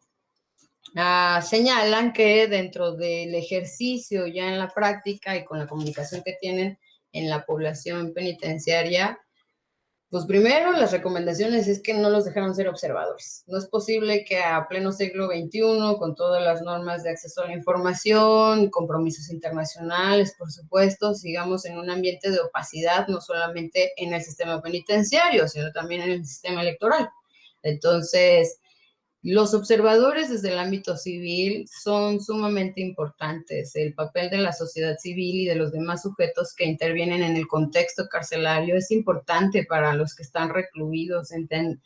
Tenemos que entender que la población penitenciaria, si bien algunos saben leer, algunos otros sabrán escribir, muchos no saben leer y muchos otros no saben escribir. Entonces son situaciones graves en donde para la ejecución de un simple voto, pues también se tendrían que tener en consideración. Sabemos que por los contextos de violencia y de presión, ya no sabemos si de verdad se dieron elecciones libres, secretas, como se dice, por la falta de transparencia. La comisión no es un observador idóneo, sino también las organizaciones civiles que tienen mayor investigación al respecto, contactan a la población, tienen un mejor manejo a veces para explicar las condiciones del ejercicio ciudadano y pues se recomienda, por supuesto, que se vayan corrigiendo todas estas cosas en el ámbito de recursos humanos y en el ámbito de recursos materiales. Si es que van a llegar con estas posiciones a las elecciones de 2024. Por su otro lado, el colectivo artículo 19, que tiene que ver con el acceso a la información. Yo creo y considero que están ahí las cosas más graves. Siempre el acceso a la información para las personas recluidas es nula. Se está solicitando, por supuesto, que se cumpla con los criterios de información de la Ley General de Transparencia y Acceso a la Información Pública, que sea información concreta, que sea información clara, que sea información sobre todo accesible, que se les pueda transmitir y que se les pueda explicar. Dentro de los testimoniales que se recurren o que rescata artículo 19, se les hizo preguntas a las chicas que están recluidas en Morelos y que pudieron compartir su experiencia. Muchas de ellas están presas desde hace muchos años, en prisión preventiva. Entonces, desde hace muchos años no tienen contacto en este ejercicio político, en este ejercicio ciudadano, y cuando llegaban a la casilla no sabían qué hacer. Por supuesto, un ambiente de miedo, de nerviosismo. Lo más importante es que no se sienten representadas. El folleto que se les mandó dentro de los recursos materiales, esto del folletito, se les envió una carta solamente de información sobre el partido, no sobre la persona a la que se supone van a elegir libremente. No podemos ejercer un voto libre e informado si no hay información suficiente, clara, en donde se pueda reflejar que estas personas en estas condiciones, en su condición, en su realidad, están reflejadas y representadas. Por supuesto que los partidos políticos sí tienen que tomar ahí pues nota de lo que está haciendo falta, pero también la autoridad administrativa tiene que entender que no está dirigiéndose a cualquier situación de libertad deambulatoria o cualquier situación común, normal, que pues podemos decir vota. Ahí estamos hablando de personas que están siendo violentadas todo el tiempo, 24/7, 365. No hay un momento de paz en el centro de reclusión, y el querer llegar y hacer este ejercicio participativo, ciudadano y demás, pues no es cosa fácil. Entonces, dentro de las conclusiones que, pues, a las que llego y de todo lo observado, que es mucho, la verdad, dice, pues lo que se trata de reflejar en esta presentación es que si bien ya no puede decirse que es un problema el reconocimiento, el derecho a voto a personas privadas de su libertad, la implementación del programa, sí. La implementación de la política pública después, también. Se entiende que para hacer pues, México esté en tendencia, que México esté reconocido como país que hace buenas prácticas a nivel internacional, pueda haberles reconocido el derecho a voto. Pero como siempre, dentro de las evaluaciones de políticas públicas, el problema ya no está en el reconocimiento al derecho subjetivo, sino literal que pues podamos llegar a ver si de verdad se les está concediendo el derecho a voto como un ejercicio ciudadano y de representación, o solamente para seguir en la tendencia latinoamericana, europea, norteamericana, de veras estar en este nivel de buenas prácticas a nivel internacional, porque en su momento va a pasar como con la reforma de derechos humanos del 2011. Por supuesto que entramos a un nivel de convencionalidad, de ahí a que de verdad las autoridades estén promoviendo, protegiendo, restaurando violaciones a derechos humanos. Por supuesto que ya no vi si me estaba tocando el timbre de ya se le acabó el tiempo, maestra.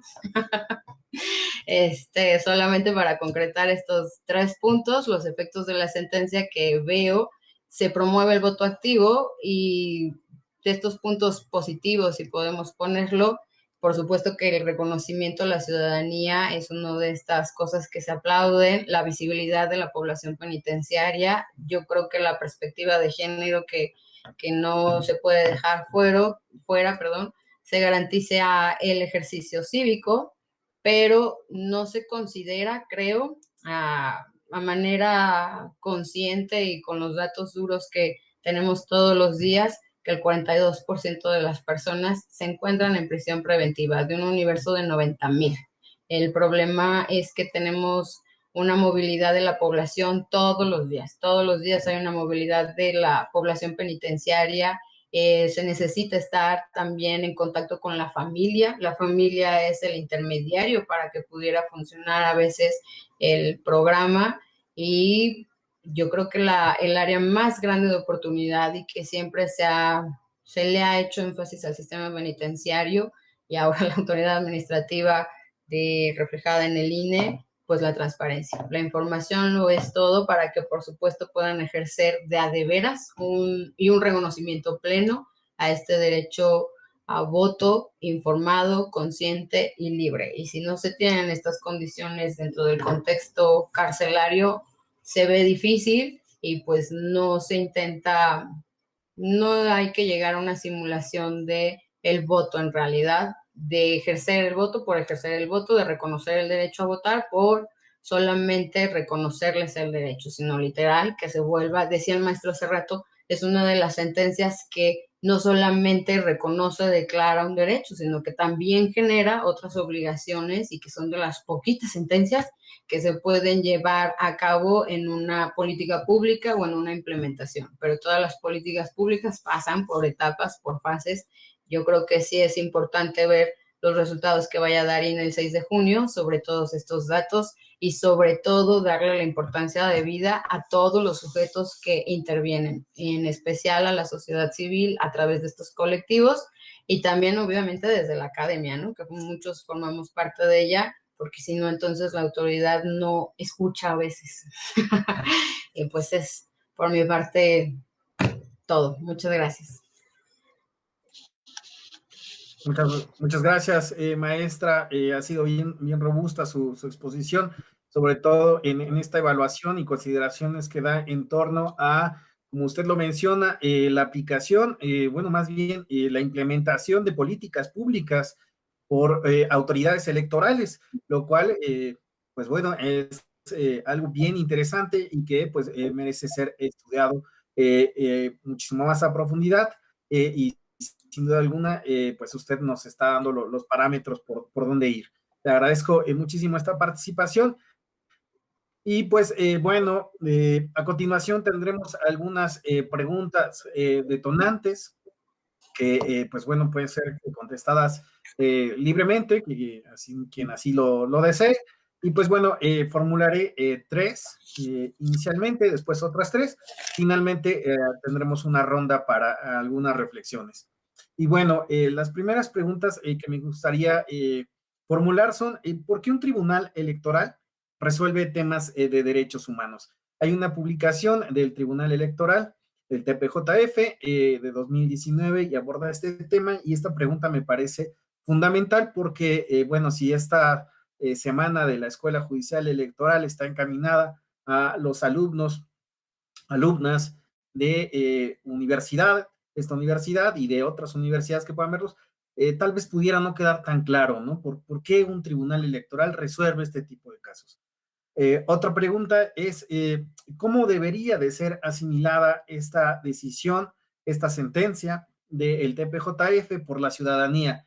En el entendido de que, pues bueno, en muchas ocasiones se cuestiona la calidad que tienen las personas que se encuentran en prisión, pues ya tenemos ahí en ocasiones algunos partidos políticos que presentan algunas iniciativas, ¿no? Para endurecer la mano que tienen estas personas que se encuentran ahí, y pues bueno, esta pregunta va encaminada hacia esta parte, y bueno, como lo señalaba el maestro Cadena, los vulnerables de los vulnerables, ¿no?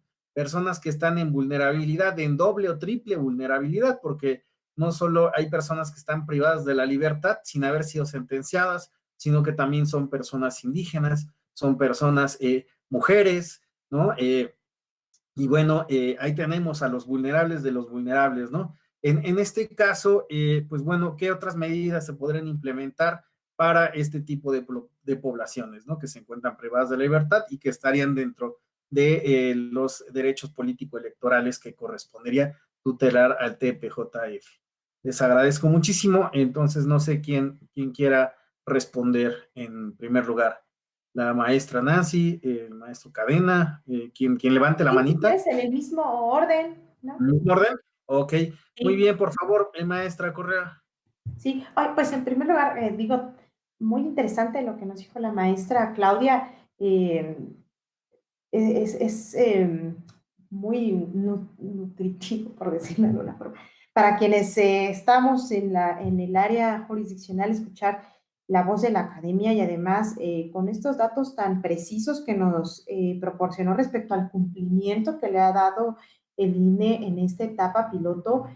Fueron datos muy interesantes, creo que es una presentación que vale la pena pues que cuando querramos tener a la mano esos datos, retomar la verdad, buscar la conferencia de hoy, porque yo estuve revisando y creo que sí se necesitó una buena investigación para ello, no está todavía la información como muy accesible, o sea, yo del INE encontré el modelo de operación, pero creo que hace falta que socialice la autoridad electoral todavía más datos respecto a los resultados y a todas estas cifras que nos trajo la maestra, por eso creo que muy interesante y muy ilustrador. Bueno, sobre las preguntas que nos lanzabas, Alex, pues, entonces, ¿por qué un tribunal electoral tutela derechos humanos, no? Y es que Pues sí, cuando hablamos de elecciones pensamos en conteo de votos, ¿no? Pensamos, no sé, incluso un tema de dinero para los partidos políticos, ¿no? La fiscalización a sus recursos, pues las credenciales para votar, pero no estamos visualizando, pues sí, temas, les digo, como, pues, no sé, los derechos de las personas en prisión preventiva, ¿no? Ahora también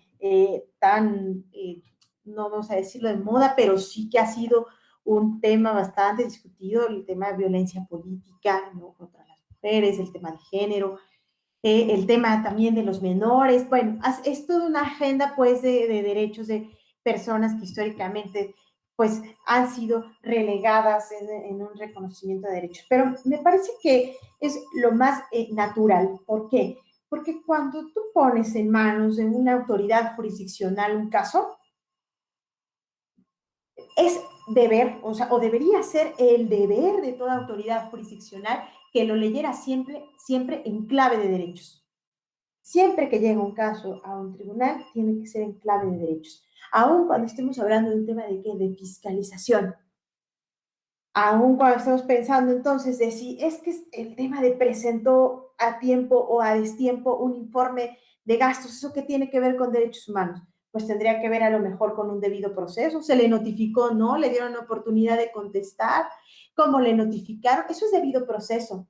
Lo que pasa que la materia en sí, pues sí, ok, está relacionada con, a ver, reportaste o no tu templete, tu concierto, pero lo que revisa el tribunal es propiamente si se respetaron todas esas garantías a las que se refiere nuestra Constitución. Entonces, por eso el Tribunal Electoral, cualquier caso que llegue, lo lee en clave de derechos, aún sean temas de fiscalización, que me parece que muchas veces resultan ser los más técnicos para los que estamos apoyando en esta área jurisdiccional, que sí nos lleva a tener que revisar estas bases de datos que genera el INE, ¿no? Este sistema integral de fiscalización, pues, les digo, los informes, pero aún en esos casos no crean que nosotros somos expertos, ¿no? Auditores, no, revisamos, pues que se haya respetado el principio de legalidad, que haya sido exhaustiva la autoridad, esos son derechos humanos también.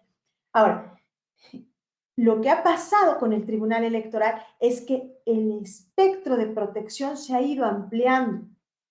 Se ha ido ampliando, pues yo creo que a partir, obviamente, han sido como, digamos, pues momentos claves en nuestra historia constitucional electoral, pero uno de ellos, por ejemplo, pues sí, la reforma de derechos humanos, ¿no? El decir, pues es que estás obligado a ejercer un control de convencionalidad.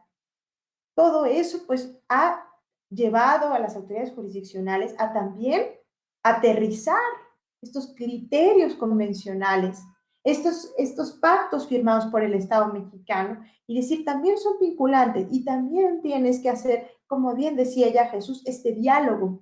Entonces, cuando abres la puerta a eso, pues ya no solamente te lleva a revisar, quizá les digo, la exhaustividad, sino también ver si está involucrado algún grupo vulnerable. Por ejemplo, en materia convencional, pues tenemos tratados muy específicos, derechos de los niños, ¿no? El de violencia contra la mujer, el de personas con discapacidad. Entonces, los pactos, les digo, firmados por el Estado, pues han sido también dirigidos a proteger a personas en una situación muy específica, que cuando llegan los casos, entonces, ya, insisto, nos amplía esa visión, ¿no? Hoy mismo, por ejemplo, yo me tocó un asunto que yo decía, bueno, pero esto qué tiene que ver, ¿no? Con un discapacitado, ¿no? Yo no lo veía así, fíjense, porque claro, cuando llega a los ojos de mi jefe, me dice, no, a ver, aquí también hay que darle, pues, esa perspectiva. Y, pero ¿cómo? Pero aquí nada más estamos hablando de que si la propaganda electoral, pues, cumplía con los lineamientos, ¿no? Para proteger a los niños. No, pero a ver, revisa, la imagen involucrada del menor es un discapacitado, entonces, ¿qué hay, ¿no? De eso en materia internacional? ¿Cuáles son los digamos, las directrices para examinar ese tipo de casos? Ah, ok, ¿se dan cuenta? O sea, creo que sí, los tratados internacionales y las pautas, digamos, de interpretación también que ha fijado nuestra Suprema Corte, llevan a los intérpretes a ampliar. Por eso tenemos tantas perspectivas, ¿no? Manual de perspectiva de género, manual de perspectiva intercultural, manual de perspectiva para las personas LGBT, ¿no? En fin, cuando decimos perspectivas, pues ya lo han dicho en muchos foros, en tantos foros, ¿verdad? Es poner ciertos anteojos y claro, con tantas perspectivas, ya el aumento debe ser bastante, ¿no? Grande, ¿no? Ya elevado, ¿no? Entonces hay que tener pues las antenas y los ojos bien puestos en digamos, en los casos y analizarlos pues sí con todos estos elementos. La otra pregunta que nos hacías es cómo asimilar esta situación, esta sentencia, si consideramos que son personas que quizás se hayan apartado de un comportamiento social adecuado, ¿no? Y por esa razón estén siendo sujetos a un proceso penal, privados de la libertad además. Pues sí, tienes razón en que pues sobre ellos pesa eso, ¿verdad? Pero nuevamente volvemos a lo mismo. No hay absolutos, como ya tanto nos lo enfatizó también Jesús. Y pues el hecho de que sobre mí pese una acusación no quiere decir que yo sea ya responsable y mucho menos que ya deba entonces perder mi derecho ciudadano a hablar, ¿no? A opinar. Ya de por sí la situación carcelaria, yo nos decía también la maestra Claudia, es muy complicada. Les digo, creo que esta sentencia no es en sí la panacea, ¿eh? Lo que viven las personas en prisión preventiva, eso por sí mismo ya me parece la violación más grave de derechos humanos. Claro, buscamos que por la vía electoral, a veces queremos que por ahí, ¿no? Se logre cambiar muchas cosas, pero no es la solución a todo. Tú solamente permitirles que puedan, pues, no sé, sancionar a un partido político que los ha ignorado, ¿no? En el gobierno, o bien refrendarlo, lo que sea, pero únicamente es un aspecto de su vida. En sí, les digo, lo más grave es lo que están viviendo ahí. Que eso sí que puede ponerlos incluso en riesgo pues no solo su salud, digo, que puedan morir ahí mismo. ¿Cuántos casos no ha habido de esos? ¿No? Que ya ni siquiera viven para contar cuándo concluyeron vaya, a lo mejor estos que ni siquiera han recibido sentencia, ¿verdad? Que ni siquiera viven quizá para recibir su sentencia, ¿no? Eso les digo, me parece lo más grave. Pero pues miren, qué bueno que esto sea como un efecto dominó y que haya sido el Tribunal Electoral el que haya hecho que, ¿no? que volteemos a ver esa situación carcelaria. Pero les digo, no olvidemos en sí que la violación más grave es la que viven ellos, no por sus derechos políticos, sino por estar ahí sin haber recibido una sentencia. Y bueno, dice que otras medidas, ¿no?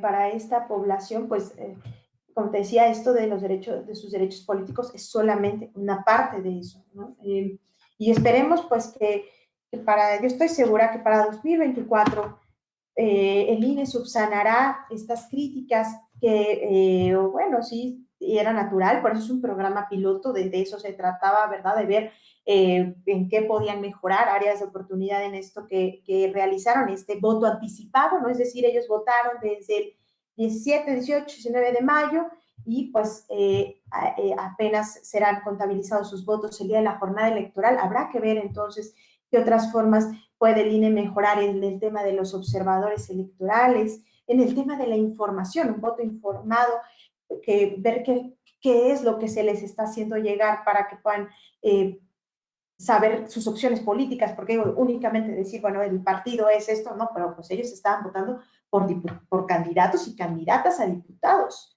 federales. Entonces, y para su distrito en específico. Entonces, era necesaria esa información. Pero bueno, pues es un programa piloto, fue un universo realmente muy pequeño, como ya nos decía la maestra Claudia, ¿no? O sea, estamos hablando de un universo de ¿cuántos? 90,000 personas, ¿no?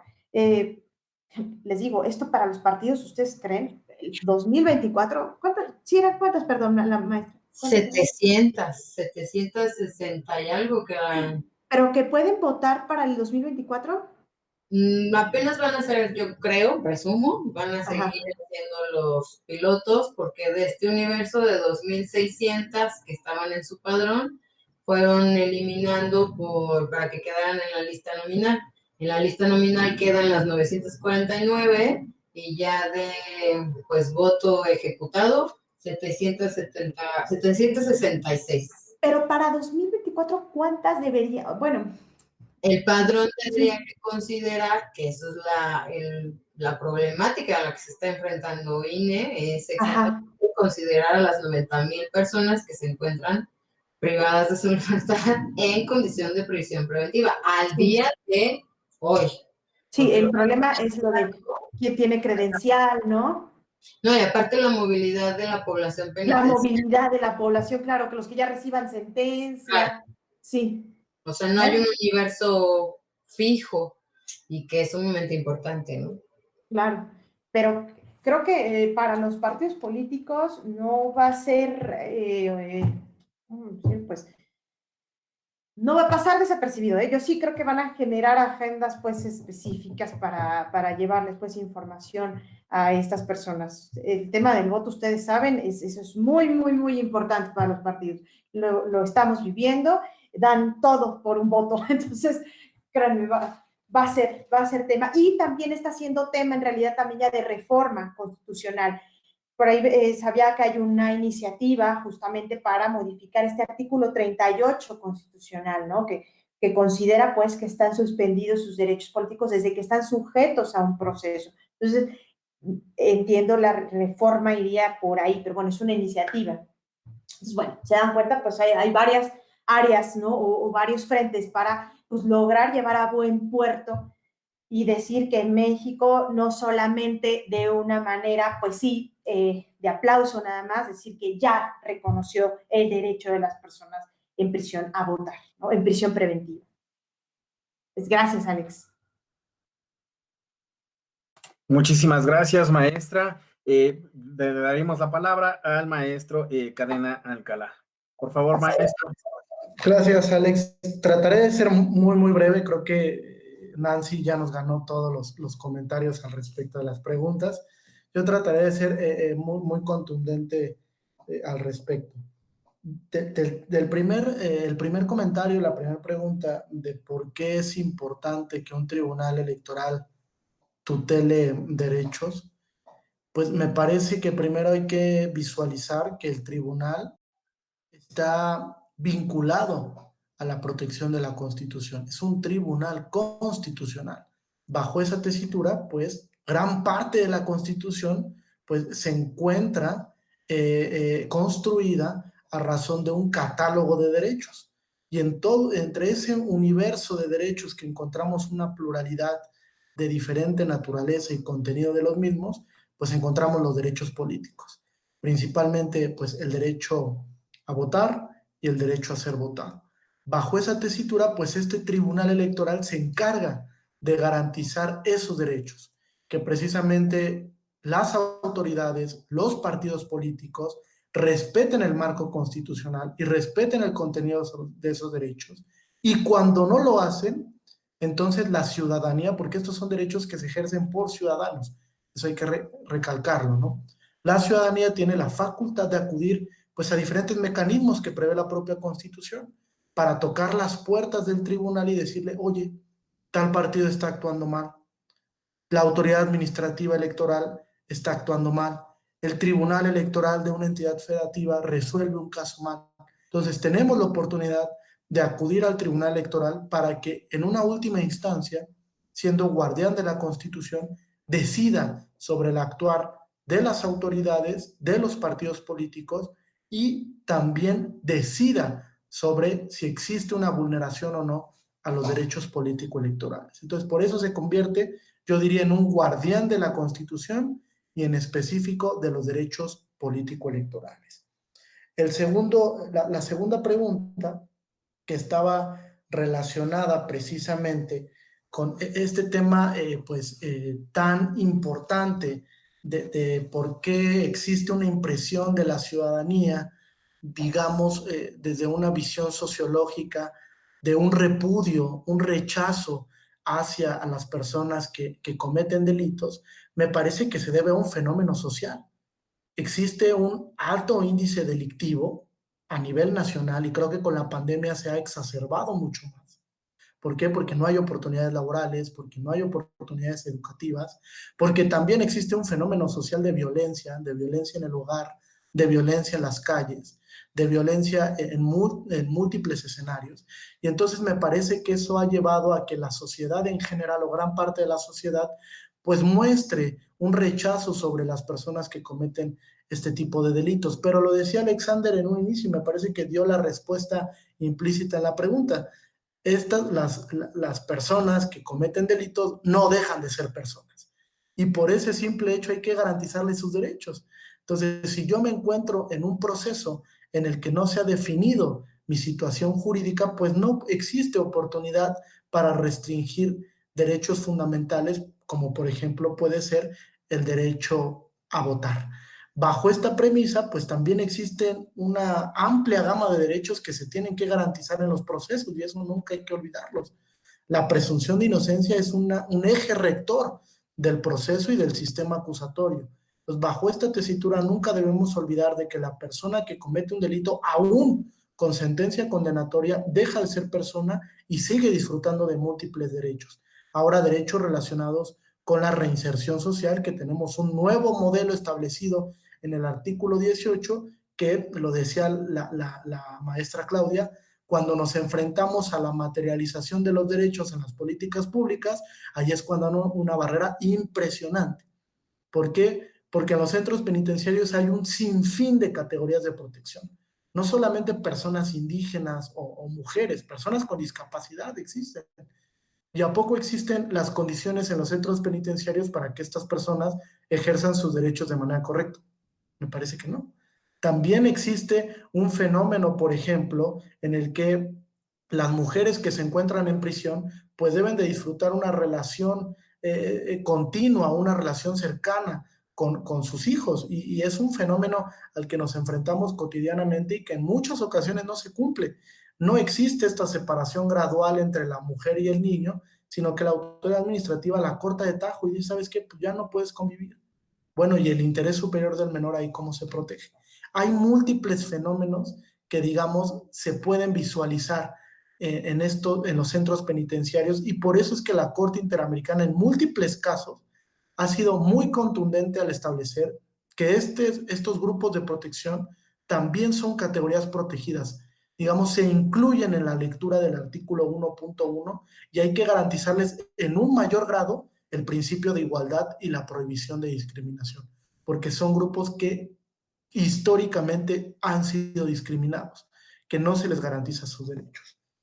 Y finalmente, respecto de las medidas, mira, qué buena pregunta, respecto de qué medidas. Yo creo que es difícil establecer la medida más idónea o la medida más efectiva para garantizar los derechos de este tipo de personas que se encuentran en prisión. Pero me parece que la sentencia es un buen punto de arranque, así lo veo. Es un punto de arranque para visibilizar que existe una lesión sistemática a los derechos fundamentales por una lectura incorrecta de la Constitución, por una interpretación indebida de la restricción de ciertos derechos, entre ellos el derecho a votar. Y me parece que debe de haber un cambio dentro de el ejercicio de protección que realizan las autoridades, sobre todo administrativas penitenciarias, y que debe ser con esta lectura de la reforma en materia de derechos humanos, que yo lo he sostenido, es toda una transformación constitucional, no solo es una reforma, es, digamos, una revolución constitucional para todas las autoridades que tienen que entrar en una nueva dinámica y que a 10 años me parece que no se han dado cuenta. Las autoridades administrativas tienen muchos puntos de oportunidad que deben visualizar para consolidar esta sentencia, esta reforma, que desde luego no lo está. Entonces, me parece que algunas de las medidas que se pueden implementar, pues lo decía la maestra Claudia, ¿no? Es pues, una lectura oportuna del Instituto Nacional Electoral a la hora de emitir las boletas para contemplar a todos los grupos que se encuentran, categorías de protección que se encuentran en prisión, las personas analfabetas, los grupos indígenas originarios que tienen una lengua originaria o materna diferente y que no logran comprender el sentido de la boleta. Hay muchas áreas de oportunidad ahí y los partidos políticos pues tienen una responsabilidad principal, generar plataformas electorales, plataformas políticas para que las propuestas lleguen a estas personas y que hagan propuestas serias para garantizar pues una vida correcta dentro de los centros penitenciarios, que me parece estamos muy lejos de hacerlo. Yo siempre he establecido que el establecimiento de concesiones privadas puede ser una buena medida para garantizar una mejor implementación de todos los escenarios en los que se puede visualizar la vida penitenciaria, el sistema de reinserción social, y que me parece por ahí podríamos comenzar, también sería un buen punto de arranque. Entonces, hay muchas áreas de oportunidad. Creo que la sentencia sí es yo lo dije, leading case para empezar a cambiar y para empezar a interpretar de manera diferente los derechos de esta persona, de estos grupos de personas, y tratar de poco a poco irlos consolidando gradualmente, progresivamente, evolutivamente, tratar de sentar un cambio de paradigma dentro de las autoridades administrativas y que se den cuenta que ellas también están vinculadas a garantizar todo este tipo de derechos. Si empezamos por ahí, me parece que daremos en un punto de inflexión correcto de cómo enfocar o cómo dirigir la reforma en materia de derechos humanos. Muchas gracias, Alexander. Muchísimas gracias, maestro. Y finalmente, pues bueno, le daremos la palabra a la maestra Claudia. Por favor, maestra. Bueno, yo creo que para solamente terminar ya lo que concluir con lo anteriormente expuesto por el maestro Cadena y la maestra Nancy, recupero el papel de los tribunales. La verdad es que si entendemos que la eficacia de la norma se encuentra exactamente en que los tribunales son nuestra opción, nuestra herramienta, nuestro mecanismo de que se haga cumplir el verdadero objetivo de la norma. O sea, yo no encuentro otro mecanismo eficaz en donde se pueda reconocer, llevar a cabo, ejecutar exactamente el sentido más puro de un derecho objetivo. Entonces, yo sí creo que el papel del órgano jurisdiccional en todas las materias es sumamente importante, porque si bien, hace rato decía, la sociedad civil hace lo suyo, la academia hace lo suyo, desde la parte de la investigación, desde la etapa de más bien la parte de visibilizar ciertas problemáticas, no se va a conseguir nada si de verdad no hay un mecanismo jurídico, y que por eso yo amo esta ciencia social llamada derecho, porque es la única herramienta que tenemos en donde sí podamos obviamente llevar a cabo el ejercicio de derechos. Y rescato algo que decía el maestro Cadena, la autoridad administrativa a este pleno siglo XXI, 2021, no ha entendido que tiene una responsabilidad de derechos humanos. Y no podemos olvidar que muchos de los movimientos sociales que nacen de la acción social, entre ellos ahorita me están acordando los derechos de las mujeres, pues obviamente viene y que después se van a ver visibilizados en los derechos humanos generales, pues no podemos perder de vista esta ola sufragista de principios del siglo XX. Entonces, desde los derechos político-electorales, por supuesto que van a empapar a los derechos humanos. Y si las autoridades entendieran este poder de la convencionalidad, esta obligación de el poder desconcentrado, de que tienen que aplicar obviamente toda la normativa, no solamente internacional, regional, sino también universal, que son sujetos obviamente que están obligados no solamente en velar, sino proteger, promover, llevar a cabo estos derechos humanos, que al final si los siguen fragmentando por grupos sociales, por eso también no llegamos a nada. Si somos personas es por eso, porque compartimos una naturaleza humana en donde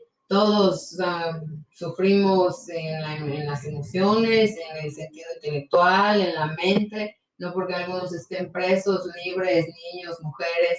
Esta fragmentación de los derechos ha generado que cada colectivo esté viendo exactamente cómo se llevan a cabo los suyos, cuando en realidad están contemplados esto de la interdependencia, la progresividad, y que pues solamente le corresponde a la autoridad pública estar en el cumplimiento de estos derechos humanos. Y por supuesto, desde pues la abogacía, no se nos puede olvidar que la parte que nos toca desde la enseñanza es que, pues a través de la legalidad, de impulsar obviamente al órgano jurisdiccional, entendiendo sí estos múltiples enfoques, podemos obviamente lograr en lo posible políticas públicas eficaces, reconocimiento de derechos, pero sobre todo que no haya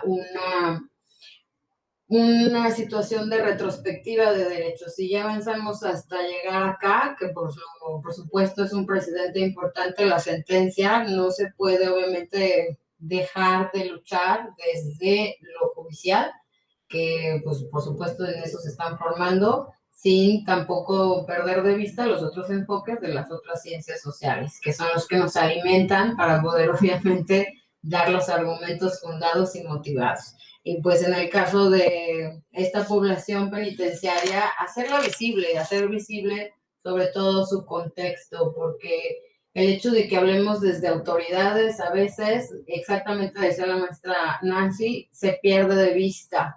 A mí me toca a veces tratar en Poder Judicial con lucha de derechos humanos, obviamente desde el control constitucional, el amparo, y centros penitenciarios que violentan, suspensiones provisionales, así de, pues, ¿quién se va a fijar, no? Entonces, es una población que sí, por supuesto, siempre está vulnerada, pero decía hace rato el maestro Cadena, pues tampoco se puede perder de vista el enfoque sociológico, antropológico del delito, del delincuente, de esta representación social de por qué vamos a luchar por derechos de personas que pues, transgredieron un orden social y todos estos enfoques filosóficos, antropológicos, que lo que tiene y siempre rescato y obviamente cierro con esto, para la norma, para el derecho, todas las personas, por supuesto, tenemos derecho a acceso y reconocimiento, pero también mecanismos de protección efectivos a esos derechos humanos, porque pues obviamente todo tiene que ser proporcional a lo que se haya hecho, ¿no? O lo que no se haya hecho, pero pues ahí está. Gracias. Muchísimas gracias, maestra Claudia. Y bueno, finalmente, pues les concederé la palabra por un par de minutos para que pues tengan un cierre conclusivo respecto de el análisis que se ha llevado en esta mesa el día de hoy. Por favor, maestra Nancy, su cierre.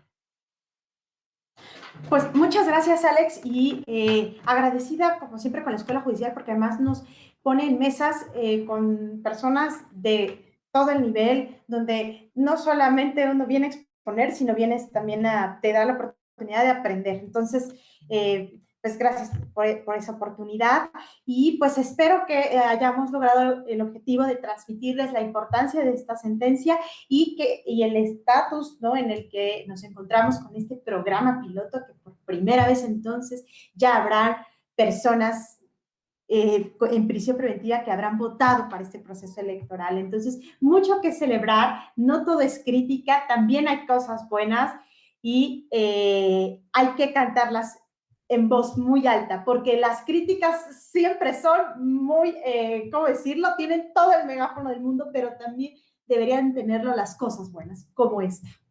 Pues nada más, Alex. Gracias. Muchísimas gracias, maestra. Por favor, maestro Jesús. Muchas gracias. Un placer haber coincidido con la maestra Nancy, con la maestra Claudia en este panel. Creo que fue una muy enriquecedora experiencia, un muy buen análisis, una muy buena mesa. Siempre es un gusto compartir paneles con personas tan preparadas. Gracias por la moderación, Alexander. Yo solamente dos conclusiones. La primera, invitarlos a leer la sentencia. Creo que eso puede ser lo mejor que podemos hacer. Leer la sentencia, reflexionar la sentencia, criticar objetivamente la sentencia, lo bueno y lo malo que tiene esta decisión judicial y sobre todo aprender de la sentencia. Creo que la sentencia es un criterio muy evolutivo, digamos, algo que ha caracterizado en la última época al Tribunal Electoral es que siempre ha tratado de ir evolucionando progresivamente en sus criterios y mantener una línea jurisprudencial ordenada y sistematizada, que es algo que me parece muy, muy bueno que se visualice en un tribunal constitucional porque representa la constancia y la consistencia en los criterios. Eso es muy importante, que siempre haya una línea consistente en los criterios que se emiten, porque eso refleja certeza, seguridad, congruencia a la hora de emitir este tipo de decisiones. Y finalmente, pues me gustaría, a manera de conclusión, ser muy puntual en que la tarea del Instituto Nacional Electoral y de la Sala Superior en este proceso ha sido sumamente pulcra. Los dos se han legitimado por sí mismos, hay decisiones muy buenas, muy polémicas, que también se debaten desde la academia y desde la sociedad, y para eso es precisamente, para que todos compartamos o no los criterios del Tribunal Electoral y del Instituto Nacional Electoral, pues de alguna manera, lo dijo Nancy, aplaudamos las decisiones que son relevantes y que ayudan a democratizar el país. Me parece que esto es muy relevante y que por primera vez estamos viendo que existe un fenómeno importante por este tipo de elecciones, por este tipo de proceso, porque nos enfrentamos a las elecciones más grandes del México contemporáneo, y que me parece que este fenómeno no lo habíamos vivido en otras ocasiones, un fenómeno de violencia que no debe pasar, muchos candidatos que han perdido la vida. Me declaro totalmente opositor de este tipo de fenómenos sociales. También es importante establecer que por primera vez tenemos a partidos políticos que han asumido un rol social relevante en la transición o en la transmisión del mensaje político y de las plataformas, y que si bien han cometido abusos o excesos, lo cierto es que sí existe un compromiso más con la ciudadanía, de transmitirles las plataformas y las propuestas que están buscando, y también espero que el 6 de junio pues la ciudadanía pues salga a votar, emita esto que es una oportunidad de entrar al debate público, que lo veamos así, como una oportunidad de entrar al debate público, y que sobre todo los resultados se vean en una jornada que sea limpia, que sea pulcra, ordenada, y que realmente todos como ciudadanos pues tomemos la batuta de la obligación que tenemos frente a la Constitución, la obligación que tenemos para defender el derecho al voto y la para elegir a nuestras autoridades. Eso es muy importante. Muchas gracias, Alexander, y un gusto compartir esta mesa tan padre. Muchísimas gracias, maestro. Maestra Claudia, por favor, sus palabras. Primero agradecer, por supuesto, a la Escuela Judicial, a cada uno de sus participantes aquí. Ha sido, pues, obviamente, fortalecidas ciertas visiones desde lo legal. Vemos otras perspectivas también desde lo social. Y yo creo que siempre las visiones de autoridad, academia, sociedad civil enriquecen, por supuesto, el debate, pero sobre todo en el contexto que estamos viviendo, la vida democrática de este país, que no, pues es cosa menor. Tener obviamente un sistema democrático requiere la participación de todos los sujetos sociales, de todos sus participantes, y que se haya incluido en este ejercicio cívico a la población penitenciaria, pues obviamente es un paso gigantesco para la democracia de este país. Cierro aplaudiendo el caso de que se abra precisamente estas cifras, esta información. Decía hace rato la maestra Nancy que es importante que la autoridad administrativa del INE empiece a hacer comunicación social sobre este proceso para que se vuelva obviamente visible. Y en el caso específico, desde mi perspectiva, sí considero que la evaluación es para mejorar, que no se le tenga exactamente por evaluación punitiva. Por muchos años la estuvimos practicando en el sistema, en todos los sistemas, pero la evaluación para la mejora es importante para organizaciones que aprenden. Entonces, ojalá y podamos llegar exactamente a esos niveles integrales de aprender a partir de la evaluación, corregir, ver que está bien, que se puede echar para atrás, porque exactamente eso es lo que va a dejar un camino importante al fortalecimiento de la democracia en este país. Muchas gracias. Muchas gracias, maestra. A mí nada más me gustaría dar unas pequeñas palabras de cierre. Y pues bueno, en México existen grandes retos en términos de vulnerabilidad y desigualdad que deben combatirse mediante políticas públicas de prevención y programas de protección social. No obstante, parece ser que los grupos de atención prioritaria han encontrado en los tribunales una vía para superar la fragilidad en la que se encuentran. Evidentemente, en el caso de los tribunales electorales, su función no es implementar políticas públicas, pero en el caso de la sentencia sub-JDC 352/2018, se señaló que el Estado debe cumplir obligaciones y debe disponer de mecanismos para ello. Aunque no es posible medir aún el impacto de la sentencia respecto a las capacidades reales que pueda otorgar para afrontar el presidio, no hay duda de que visibiliza a las personas privadas de la libertad y les otorga una poderosa herramienta para decidir y participar en los asuntos públicos que les afectan.